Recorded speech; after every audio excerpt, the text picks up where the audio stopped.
በጎንደር አሁንም ድረስ እየተፈጸመ ያለው ድርጊት በርካታ ኦርቶዶክሳውያንን አሳዝኗል፣ በርካቶችን አስለቅሷል። በሰሞኑ በቲክቶክ በማህበራዊ ሚዲያ የተለቀቀው አንድ ቪዲዮ በርካቶችንም እንዳሳዘነ ተሰምቷል ማለት ነው። በጎንደር እየተፈጸመ ያለው ድርጊት ምን ነበረ? ባለፈው አጋርቻችሁ ነበር። እሱን በተመለከተ ሰፋ ያለ መረጃ ይዘመተናል። ሴቶች ባሎቻቸውን እያከራዩ መሆናቸው ተሰምቷል።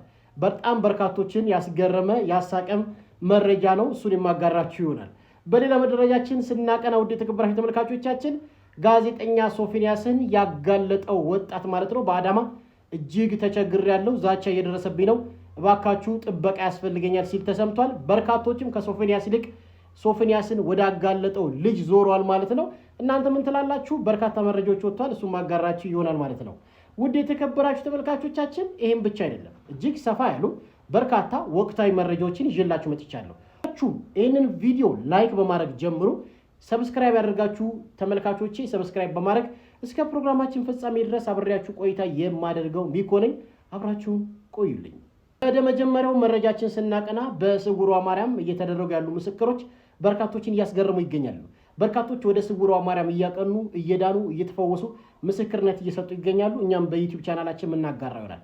ሁላችሁ ኮሜንት ላይ ስውሯ ማርያም እያላችሁ ኮሜንቱን አጥለቅልቁልኝ። ይህንን ምስክርነት እስቲ አዳምጡልኝ። ለኔ እመቤታችን ያደረገችልኝ ተአምር በጣም ብዙ ነው። በቲክቶክ ነበር እመቤታችንን የስውሯ ማርያምን ያየውና ለመስከረም ማርያም መጥቼ ችግሬን ነገርኳት፣ በህልም ማሳየችኝ። ከዛ በኋላ ጓደኞቼ ያሉት ሱዳን ጠረፍ ነው ያሉት የወርቅ ማዕድን ማውጣት። እኔ ህልም ስላየው ልመጣ ነው ስላቸው እነሱ ምንም አይገኝም እኛም ለፍተን ተሰቃይተናል ልንመጣ ነው አሉ። እኔ ግን እመቤቴ ማርያም ድንጋዩን ቢሆን ወርቅ አድርጋ ትሰጠኛለች ብዬ እሷን አምኜ ሄድኩኝ።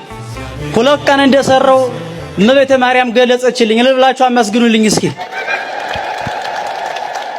ለክብሯ መገለጫ 35000 ብር አስገብቻለሁ። ለኔ ሰማች ለእናንተም ተስማችሁ ልብላችሁ አመስግኑልኝ። እንግዲህ እንደሰማችሁ ሰው እጅግ አስደሳች ምስክርነት ነው።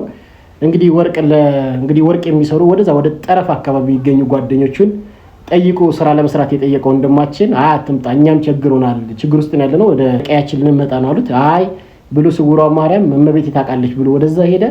ስራም ተሳካለት፣ ወርቅም አገኘ። ለክብሯ መገለጫ 35000 ብር ገቢ አድርጓል ማለት ነው።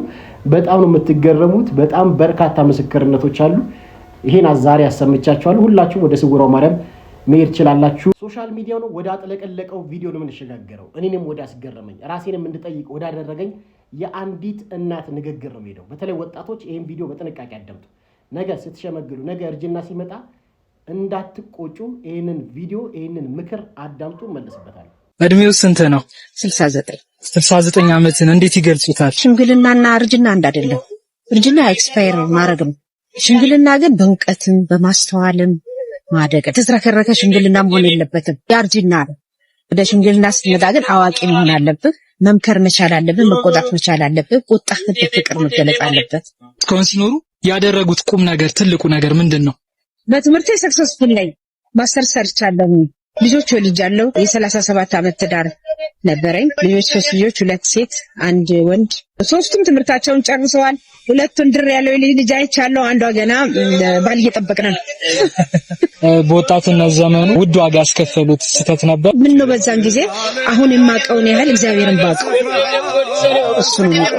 ያንን ዕውቀት ቢኖረኝ ኖሮ የገባሁባቸውን ነገሮች ገብቼ ኪሳራ ውስጥ አላልኩም። ግን ኪሳራዬን ሁሉ ለውጠው እዚህ አደርሶኛል። እግዚአብሔር ቸር ነው። ለወጣቱ ያሉት መልእክት ኦፖርቹኒቲን በጊዜው መጠቀም። እግዚአብሔርም የጊዜ አምላክ ነው። ጊዜን ፈጥሮ በጊዜ የተጠቀመ አምላክ ነው። በላይ ምክር የለም። ባላችሁ ወጣቶች ጊዜያችሁን ተጠቀሙ እያለች ነው። በኋላ ከሄደ ሄደ ነው፣ ጊዜ አይጠብቃችሁ። ስለዚህ ለኔም ለእናንተም የተመከረ ምክር ነው። እናታችን ቃልዮት ያሰማል እንበሉ እስቲ ኮሜንት ላይ ሁላችሁ። ደስ አትልም? ኮሜንቱን እስቲ ሐሳባችሁን ገለጹ። ለዚህ እናት ፍቅራችሁን ገለጹላት። ዳኛው መረጃ ስንሸጋገር ሴቶች ባሎቻቸውን እያከራዩ መሆናቸው ተሰምቷል። ውድ የተከበራችሁ ተመልካቾቻችን የሴቱ ቁጥር በዛና የወንዱ ቁጥር አነሰና ሴቶች ባሎቻቸውን እያከራዩ ነው ተብሏል። እስቲ መረጃ አዳምጠን ነው ምን አይነት ዘመን ይደረሰ። ሴቶች በስታችኋል። ሴቶች በስተው የወንዶች ቁጥር በማነሱ ምክንያት ሴቶች የባል ኪራይ መጀመራቸው ተሰምቷል። ወንዶች ጥቂት ሲሆኑ ሴቶች ደግሞ ከፍተኛ መሆናቸው ነው የተገለጸው። የትዳር አጋር መፈለግ ያለባቸው ሴቶች እንኳን ባል ማግኘት እስከማይችሉ ድረስ የቁጥር ልዩነት መፈጠሩ ነው የተሰማው። በዚህ ሁኔታ ውስጥ ታዲያ ብዙዎች ባል እየተከራዩ እንደሚገኙም ነው የተገለጸው።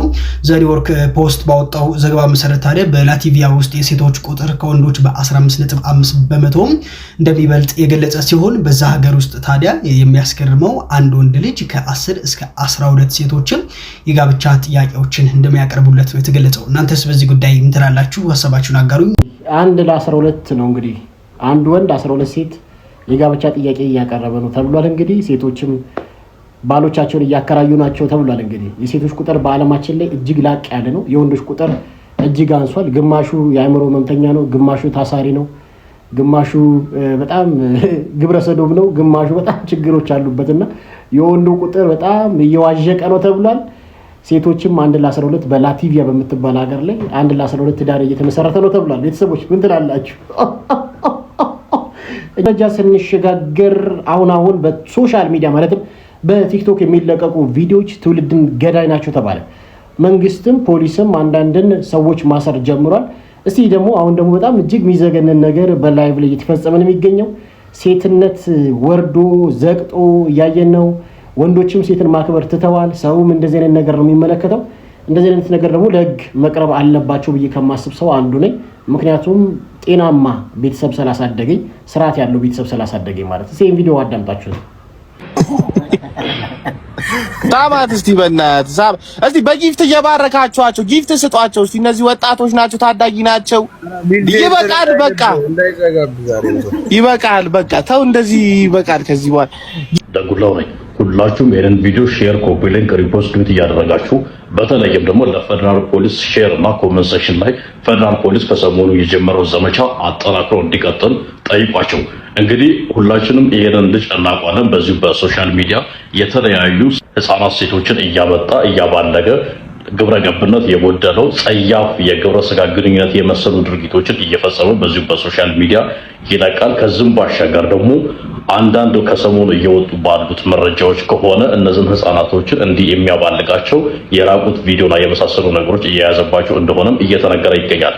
ይህንን ጉዳይ በተመለከተ ፌደራል ፖሊስ በአስቸኳይ ይሄንን ልጅ በቁጥጥር ስር አውሎ፣ ምክንያቱም ተግባራት በወንጀል የሚያስጠይቁ በመሆናቸው በተለይም ደግሞ ግብረ ገብነት የጎደላቸው ጸያፍና ግብረ ስጋ ግንኙነት የመሰሉ ተግባራትን ለህዝብ መግለጽ፣ በማንኛውም መልኩ ለህዝብ ማሳየት በራሱ በወንጀል የሚያስጠይቅ ከመሆኑ ባሻገር ያንን ተግባር አብሮት የሚፈጽሙ ሴቶች። የተከበራችሁ ተመልካቾቻችን እንደሰማችሁት ነው። ትውልድ የተበላሸ ነው። የማንሰማው ነገር የለም። የጋዜጠኛ ሶፎንያስን ጉድ ያጋለጠው ግለሰብ አሁን መውጫ መግቢያዬን አሳጡኝ፣ ዛቻ እየደረሰብኝ ነው ብሏል።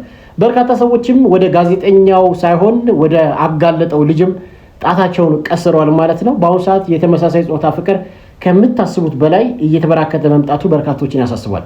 አሁን ህዝቡ ሁሉም ጻድቅ እየተጫወተ ነው እና እስቲ ይህን መረጃ አዳምጠን እንጣ። እየሰጉ ያለበት ሁኔታ ላይ ያሉት መንቀሳቀስ አልቻልኩኝም።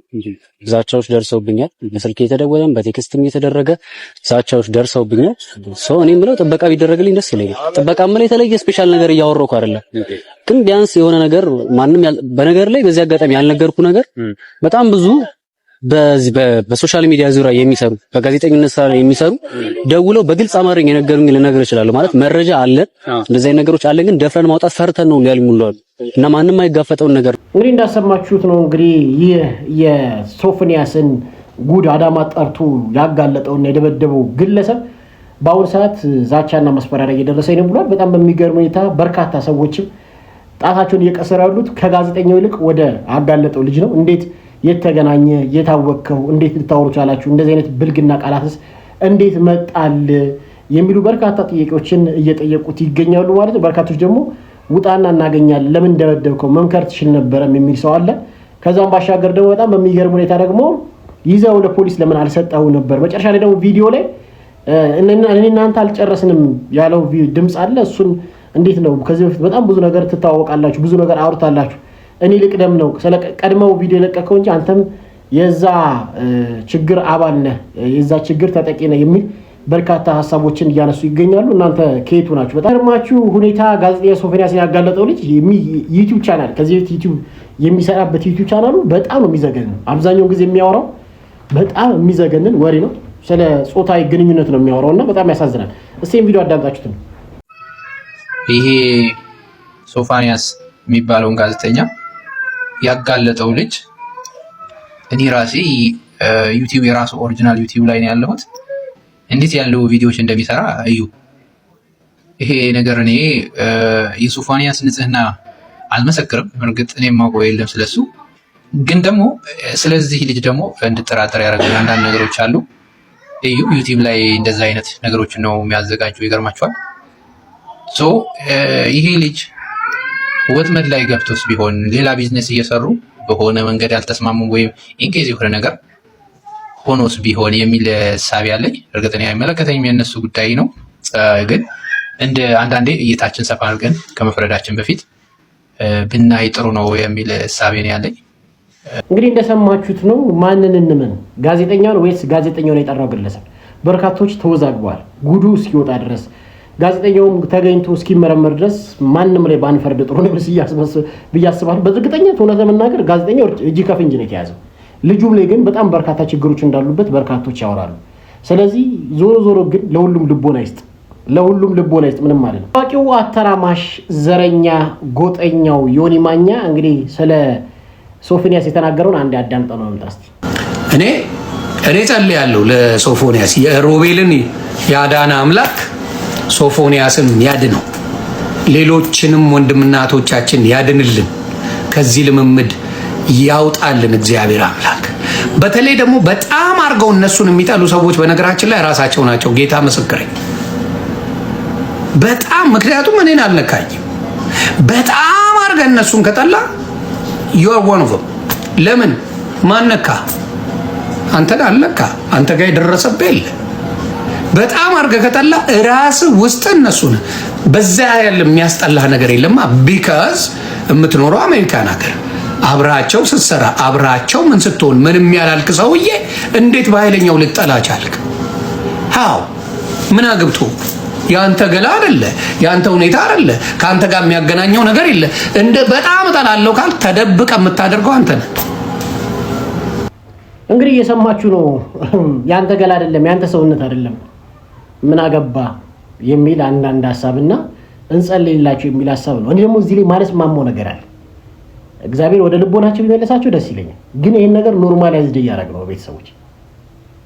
አያቸዋል። ዝም እያልን ኖርማላይዝድ እያደረግን ነው። ኖርማላይዝ ያደረግን ጭንቅላታችን ውስጥ እየሰሩ ነው ያሉት እነዚህ ሰዎች ቀስ በቀስ ማለት። ስለዚህ እና አሜሪካ ሀገር እንዳለው ኖርማል ይሆናል። ይሄ ታያላችሁ። በቃ ይሄ ወንድ ለወንድ ሴት ለሴት ኖርማል ይሆናል። አሁን ይሄ ሲሌም ሲና ለራሱ እንደ ጻድቅ አድርጎ ነው የሚቆጥረው። በቃ ይሄ አቴንሽን ለማግኘት ገባ አይደለ? በሰው ዘንድ ተወዳጅነት ለማግኘት ማለት። ግን ይሄ ነገር ስር እየሰደደ ከመጣ ማንወጣው አዘቅቱ ስንገባል። ማንወጣው አዘቅቱ ስንገባ በጣም እየተለማመድ ነው። በጣም ማለት እኔ የምናገረው ልጆቻችሁን ጠብቁ ነው ማለት። ትላንት